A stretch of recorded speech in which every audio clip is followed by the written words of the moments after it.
News பேப்பர்களில் இடம்பெற்றிருக்கக்கூடிய முதன்மை செய்திகளை அலசக்கூடிய இந்த பகுதிக்கு உங்களை வரவேற்கிறோம்.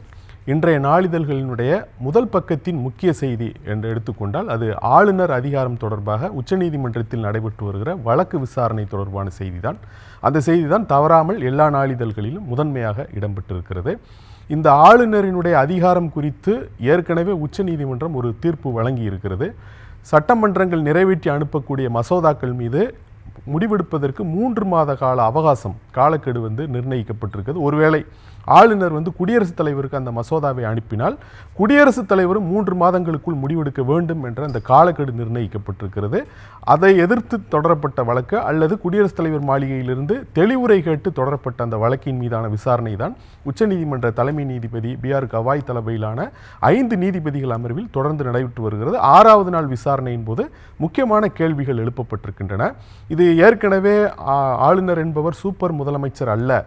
அவர் மாநில அரசினுடைய ஆலோசனைகளை கேட்டு செயல்பட வேண்டியவர். மசோதாக்களை நீர்த்து போக செய்ய அல்லது உயிரற்றதாக போக செய்யக்கூடிய அதிகாரம் என்பது ஆளுநருக்கு இல்லை என்பது ஏற்கனவே மாநில அரசுகள், தமிழ்நாடு உள்ளிட்ட மாநில அரசுகள் வாதிட்டிருக்கிறார்கள். இந்த நிலையில் உச்சநீதிமன்ற நீதிபதிகள் சில முக்கியமான கேள்விகளை எழுப்பியிருக்கிறார்கள். ஒன்று, ஆளுநர் மற்றும் குடியரசுத் தலைவருக்கு உச்சநீதிமன்றம் காலக்கெடு விதிக்க முடியுமா மசோதாக்கள் மீது முடிவெடுக்க? அப்படி மசோதாக்கள் மீது முடிவெடுக்க காலக்கெடு விதிக்கும் பொழுது அந்த காலக்கெடுவை அவர்கள் பின்பற்றாவிட்டால் அவர்கள் மீது நீதிமன்ற அவமதிப்பு வழக்கு தொடர முடியுமா என்ற மிக முக்கியமான ஒரு கேள்வி எழுப்பியிருக்கிறார்கள். அதற்கு தமிழ்நாடு அரசின் சார்பிலான உச்சநீதிமன்ற மூத்த வழக்கறிஞர் அபிஷேக் மனு சிங் என்ன சொல்லியிருக்கிறார் என்று சொன்னால், ஒருவேளை அப்படி அவர்கள் முடிவெடுக்கவில்லை என்றால் அந்த மசோதாக்கள் செயல்பாட்டுக்கு வந்து விட்டதாக அல்லது ஒப்புதல் வழங்கப்பட்டு விட்டதாக அர்த்தமாகிவிடும். அதுதான் தீர்வாக இருக்க முடியும் என்று அவர் பதிலளித்திருக்கிறார்.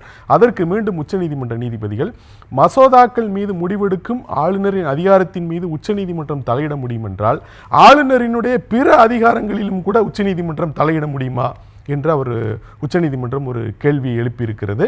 அது மட்டுமல்ல, தமிழ்நாடு அரசுக்கும் மேற்கு வங்க அரசும் இந்த விவகாரத்தை பொறுத்தவரை, ஆளுநருடைய அதிகாரத்தை பொறுத்தவரையில் உச்சநீதிமன்றத்தில் அதற்கு எதிராகத்தான் அவர்கள் இதுவரை வாதிட்டிருக்கிறார்கள். ஆனால் நேற்றைய விசாரணையின் போது இவர்களுக்குள் ஒரு சின்ன வேறுபாடு எழுந்திருப்பதாக நாளிதழ்களில் செய்தி வெளியிடப்பட்டிருக்கிறது. அதாவது இந்த ஆளுநருக்கு விருப்புரிமை அதிகாரம், டிஸ்கிரிஷனரி பவர் என்பதாக ஏதுமில்லை. அவர் முழுக்க முழுக்க அமைச்சரவையினுடைய ஆலோசனை கேட்டு செயல்பட வேண்டியவர் என்பதுதான் தமிழ்நாடு அரசினுடைய வாதம். ஆனால் மேற்கு வங்க அரசை பொறுத்தவரையில் அந்த அரசமைப்பு சட்டத்தினுடைய 200வது பிரிவு வழங்கும் அதிகாரத்தின்படி ஆளுநருக்கு ஓரளவிற்கு விருப்புரிமை அதிகாரம் இருக்கிறது. அந்த மசோதாக்கள் மீது முடிவெடுப்பதற்கான விருப்புரிமை அதிகாரம் ஓரளவுக்கு இருக்கிறது என்பதாக அவர்கள் வாதிட்டிருக்கிறார்கள். இந்த வழக்கு விசாரணை என்பது தொடர்ந்து நடைபெற்று வருகிறது. அரசியல் அரங்கில் அதிர்வலைகள் என்று எடுத்துக்கொண்டோமானால், தமிழ்நாட்டை பொறுத்தவரையில் இந்த செங்கோட்டையன் நேற்று அவரது ஆதரவாளர்களுடன் ஆலோசனை நடத்தியது என்பது பெரும்பாலும் எல்லா நாளிதழ்களிலும் இடம்பெற்றிருக்கிறது. அதற்கு முக்கியத்துவம் கொடுத்தும் கூட வெளியிட்டிருக்கிறார்கள். தினகரன் நாளிதழ் அதை முதல் பக்கத்திலேயே ஒரு பெரிய விரிவான செய்தியாக அவர்கள் வெளியிட்டிருக்கிறார்கள். அந்த தலைப்பை பொறுத்தவரையில் அவர் அதிமுகவிலிருந்து வெளியேறுகிறாரா என்ற கேள்வியோடு அந்த செய்தி இடம்பெற்றிருக்கிறது. நேற்று இந்த அரசியல் அரங்கில், தமிழ்நாட்டு அரசியல் அரங்கில் செங்கோட்டையன் திடீரென அதிர்வலைகளை கிளப்பியிருக்கிறார்.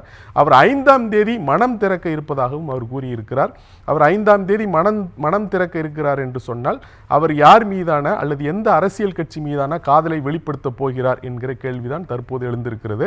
அவர் அதிமுகவிலிருந்து வெளியேறப் போகிறார் என்றால் திமுகவுக்கு செல்ல போகிறாரா, அல்லது பாஜகவோடு சேர்ந்து ஏற்கனவே செயல்பட்டு வருபவர்கள் என இந்த OPS டிடிவி தினகரன் அவர்கள் இப்பொழுது அந்த தேசிய ஜனநாயக கூட்டணியிலிருந்து கிட்டத்தட்ட வெளியேறிவிட்ட நிலையில் இருக்கிற நிலையில் அவர்களோடு இவர் சேர்ந்து செயல்பட போகிறாரா, அல்லது தாவேகா போன்ற கட்சியோடு கரம் கோர்க்கப் போகிறாரா என்ற கேள்விகள் எல்லாம் எழுந்திருக்கக்கூடிய சூழலில் அந்த செய்தி குறித்து நாளிதழ்கள் பல்வேறு வகையில் வெளியிட்டிருக்கிறார்கள்.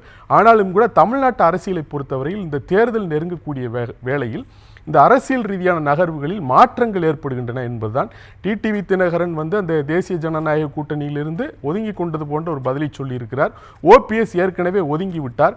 இப்பொழுது செங்கோட்டையன் அதிமுகவிலிருந்து விலகிச் செல்வார் என்றால் அவர் இவர்களோடு சேர்வாரா அல்லது வேறு ஏதேனும் முடிவெடுப்பாரா? அப்படி முடிவெடுக்கும் போது அது அதிமுகவிற்கு எத்தகைய பாதிப்புகள் அல்லது நெருக்கடிகளை ஏற்படுத்தும் என்ற கேள்விகள் எழுந்திருக்கிறது. இது குறித்து எடப்பாடி பழனிசாமியிடம் கேட்கப்பட்டிருக்கிறது. அவர் அதற்கு என்ன சொல்லியிருக்கிறார் என்று சொன்னால், நேற்று முற்பகலில் கேட்டபோது அவர் மாலையில் பிரச்சாரத்தின் போது அது குறித்து சொல்கிறேன் என்று சொன்னார். ஆனால் அவர் பிரச்சாரத்தின் போது அது குறித்து எதுவும் தெரிவிக்கவில்லை என்பதை பார்க்கிறோம். எனவே இந்த செப்டம்பர் 5ஆம் தேதி செங்கோட்டையன் என்ன சொல்லப் போகிறார் என்கிற ஒரு கேள்வி எழுந்திருக்கிறது. இதற்கு நடுவே தமிழ்நாட்டில் பாமகவில் தந்தை தனையன் மோதல் வந்து தொடர்ந்து நடைபெற்று கொண்டிருக்கிறது. அவர்களுக்குள் இன்னும் உடன்பாடு ஏற்பட்டது போல தெரியவில்லை. அந்த மோதல் முற்றி செல்கிறது. இதே போல தெலுங்கானாவிலும் கூட பிஆர்எஸ் பாரதிய ராஷ்டிரிய சமிதி கட்சியில் கேசிஆர் தலைமையிலான கட்சியிலும் கூட ஒரு வாரிசு சண்டை உருவாகி இருக்கிறது என்பதை நாளிதழ்கள் முதன்மையான ஒரு செய்தியாக வெளியிட்டிருக்கிறார்கள்.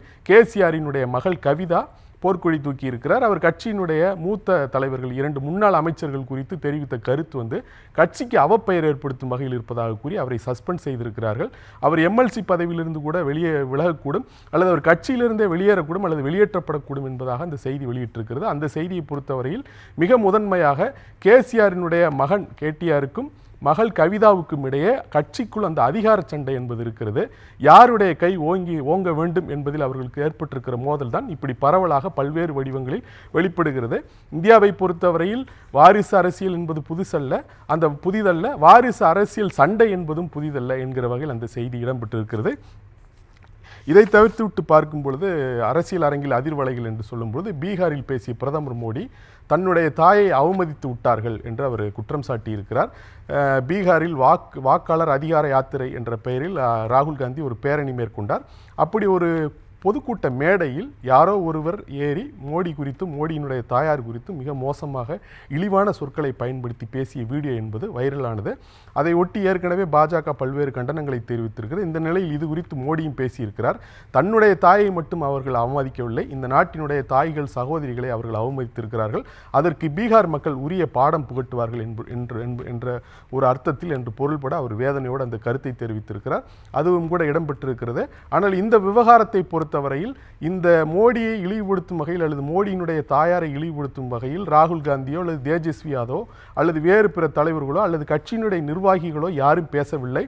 யாரோ ஒரு அனாமதேய நபர் அப்படி ஏறி திடீரென பேசிவிட்டார், அவர் கூட பாஜக அனுப்பிய ஆள்தான் என்று காங்கிரசும் பதிலுக்கு குற்றம் சாட்டி வருகிறது. அது மட்டுமல்ல, கடந்த காலங்களில் மோடி கூட இப்படி அநாகரிகமாக பேசியதில்லையா என்று காங்கிரஸ் கேள்வி எழுப்புகிறது. சோனியா காந்தியை ஒரு முறை பிரதமர் மோடி காங்கிரஸ் விடோ என்று அவர் குறிப்பிட்டார்.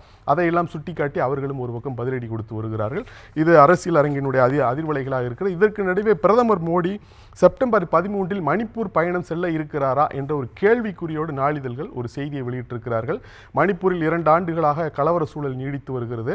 அங்கு அந்த ஆட்சியை கலைக்கப்பட்டு விட்டது. அப்படிப்பட்ட ஒரு சூழலில் இதுவரை ஏன் பிரதமர் மோடி மணிப்பூர் செல்லவில்லை? பல்வேறு உலக நாடுகளுக்கு சென்று வரக்கூடிய மோடி உள்நாட்டில் இருக்கக்கூடிய மணிப்பூருக்கு செல்ல முடியவில்லை என்றெல்லாம் எதிர்க்கட்சியில் கேள்வி எழுப்பி வந்த நிலையில் அவர் 13ஆம் தேதி ஒருவேளை செல்லக்கூடும் என்பதாகத்தான் நாளிதழ்கள் செய்தி வெளியிட்டிருக்கிறார்கள்.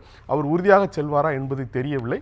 ஆனால் அதற்குள் காங்கிரஸ் முந்திக்கொண்டு இந்த பிரதமர் மோடியினுடைய பயணம் காலதாமதமான பயணம் என்று விமர்சித்திருக்கிறது. புவிசார் அரசியல் நகர்வுகள் என்று பார்க்கும் பொழுது அதில் மிக முக்கியமான செய்திகள் இடம்பெற்றிருக்கின்றன. இந்த புதின், மோடி, ஜின்பிங் இந்த 3 பேரும் நெருக்கம் பாராட்டியது குறித்து அமெரிக்க அதிபர் ட்ரம்பினுடைய வர்த்தக ஆலோசகர் நவரோ மிக கடுமையான சொற்களை பயன்படுத்தி இருக்கிறார். இந்த 3 பேரும் கொஞ்சி குழாவுவது என்பது ஏற்புடையதல்ல, இது பிரச்சனைக்குரியது. இந்தியா எங்களோடு தான் நட்போடு இருக்க வேண்டும், ஏன் அவர்கள் இவர்களோடெல்லாம் சென்று நட்பு பாராட்டுகிறார்கள் என்பது போல மிக கடுமையான சொற்களை அவர் பயன்படுத்தி இருக்கிறார். சீனா வந்து இந்தியா எல்லையில் அத்துமீறல் முயற்சிகளை மேற்கொள்கிறது, பாகிஸ்தானுக்கு உதவி செய்கிறது. அப்படிப்பட்ட ஒரு நாட்டோடு இவர்களே நெருக்கம் பாராட்டுகிறார்கள் என்பது போல ஒரு கேள்வி எழுப்பியிருக்கிறார். அதே நேரத்தில் வர்த்தகத்துறை அமைச்சர் பியூஷ் கோயலை பொறுத்தவரையில் அமெரிக்காவுடனான வர்த்தக ஒப்பந்தம் நவம்பருக்குள் எட்டப்பட்டுவிடும் என்று ஒரு நம்பிக்கையை தெரிவித்திருக்கிறார். ஆனால் பேச்சுவார்த்தைகள் முடங்கி போய் கிடக்கக்கூடிய சூழலில் எப்படி நவம்பருக்குள் அந்த வர்த்தக ஒப்பந்தம் எட்டப்படும் என்பது தெரியவில்லை. இதை தவிர்த்து விட்டு பார்க்கும் பொழுது சீன அதிபர் ஜின்பிங்கை பாகிஸ்தானுடைய இராணுவ தளபதி அசீம் முனீர் சந்தித்திருக்கிறார். அவர் ஏற்கனவே அதிபர் ட்ரம்பை சந்தித்தார். இப்பொழுது பாகிஸ்தான் பிரதமரோடு சென்று சீன அதிபரையும் சந்தித்திருக்கிறார். இது பாகிஸ்தானை பொறுத்தவரையில் அங்கு அரசு வகை தலைவர்களாக இருப்பவர்களிட இராணுவ தலைமையில் இருப்பவர்கள் தான் ஆதிக்கம் செலுத்துகிறார்கள் என்பதை காட்டுகிறது. அது மட்டுமல்ல, பாகிஸ்தானும் சரி சீனாவும் சரி அமெரிக்காவும் சரி சீனாவும் சரி இந்த பாகிஸ்தானை கொம்பு சீவுகிற வேலையில் ஈடுபடுகிறார்கள் என்பதையும் அது காட்டுகிறது. இதற்கு நடுவே அமெரிக்காவினுடைய முன்னாள் தேசிய பாதுகாப்பு ஆலோசகர் ஒருவர் ட்ரம்புக்கு பாகிஸ்தானில் வர்த்தக நலன்கள் இருக்கின்றன, அதனால் தான் பாகிஸ்தானை அவர் கொம்பு சீவுகிறார், பாகிஸ்தானில் இருக்கக்கூடிய வர்த்தக நலன்கள் என்ற ஒரே காரணத்திற்காக அவர் இந்தியாவை பகைத்து கொண்டிருக்கிறார் என்று விமர்சித்திருக்கிறார். கண்ணில் பட்டவற்றில் கவனம் ஈர்த்த செய்திகள் என்று பார்க்கும் பொழுது காங்கிரஸ் செய்தி தொடர்பாளர் பவன் கேராவுக்கு தேர்தல் ஆணையம் நோட்டீஸ் அனுப்பியிருக்கு. நீங்கள் ஏன் 2 வாக்காளர் அட்டைகளை வைத்திருக்கிறீர்கள், உங்கள் மீது ஏன் நடவடிக்கை எடுக்கக்கூடாது, தண்டனைக்குரிய குற்றம் என்று நோட்டீஸ் அனுப்பியிருக்கிறார்கள். இப்படி சிறப்பு வாக்காளர் திருத்தம், வாக்காளர் பட்டியலில் முறைகேடு என்கிற குற்றச்சாட்டுகளுக்கு பதில் சொல்லாத தேர்தல் ஆணையம் இது போன்ற மிரட்டல் வேலைகளில் ஈடுபடுகிறது என்கிற விமர்சனம் இதன் மூலம் எழுந்திருக்கிறது. இதற்கு நடுவே உயர்நீதிமன்றம் கரூர் வாக்காளர் பட்டியல் குறித்து தொடரப்பட்ட ஒரு வழக்கில் கேள்வி எழுப்பியிருக்கிறது. இறந்து போனவர்கள் பெயர்கள் நீக்கப்படவில்லை, 3 இடங்களில் ஒரே ஆளினுடைய பெயர் இடம்பெற்றிருக்கிறது என்பது போன்ற குற்றச்சாட்டுகள் எழுந்தன. அப்படி இறந்து போனவர்களுடைய பெயர்களை எல்லாம் நீக்குவதற்கு தேர்தல் ஆணையம் நடவடிக்கை எடுத்ததா என்று ஒரு உயர்நீதிமன்றம் ஒரு கேள்வி எழுப்பியிருக்கிறது. ஹாசினி.